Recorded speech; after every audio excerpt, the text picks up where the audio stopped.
पाकिस्तान दहशतवाद्यांचे आश्रयस्थान असून पहलगाम हल्ल्यानंतर पाकिस्तानचा खरा चेहरा जगासमोर आलाय, अशी घणाघाती टीका यूएई दौऱ्यावर असलेले शिवसेनेचे खासदार डॉक्टर श्रीकांत शिंदे यांनी केली. आपल्या प्रतिनिधींशी चर्चा करताना डॉक्टर श्रीकांत शिंदे यांनी सांगितलंय की आता संपूर्ण देशासाठी पाकिस्तानचं खरं रूप जाणून घेणं खूप महत्त्वाचं आहे.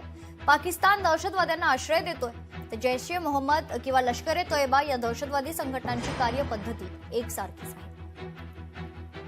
जो पहलगाम हल्ला झाला, हा पहलगाम हल्ला जो आहे, हा हल्ला फक्त भारतावर नव्हता.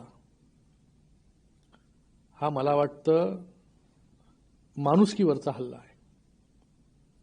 हा हल्ला कुठल्या मिलिटरी कॅम्पवरती झाला नाही. हा हल्ला सिव्हिलियन्सवरती झाला.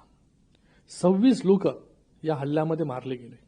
या टेररिस्ट ऑर्गनायझेशन्सला लष्कर ए तोयबा असेल, जैश ए मोहम्मद असेल, TRF असेल, या सगळ्या ऑर्गनायझेशन्सला खतपाणी घालण्याचं काम, त्यांना स्पॉन्सर करण्याचं काम, त्यांना सपोर्ट करण्याचं काम आणि भारतावरती हमले करण्यासाठी जे आहे हे एकत्र मिळून हे काम करतायत. लोकशाही मराठी ऐका, पहा, जागरूक रहा.